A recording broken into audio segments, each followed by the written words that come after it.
Open the lock. Open the protective cover.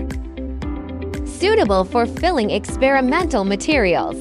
Close the protective cover and fasten the safety lock. Tighten the fixing knob on the side of the machine body. Rotate the adjusting hand wheel on the top. Connect the power supply and turn on the machine. The LED digital display panel allows users to customize programming, easily setting forward rotation time, interval time, reverse rotation time, and cycle count. Press the Run button to start. Fully enclosed metal casings with a top observation window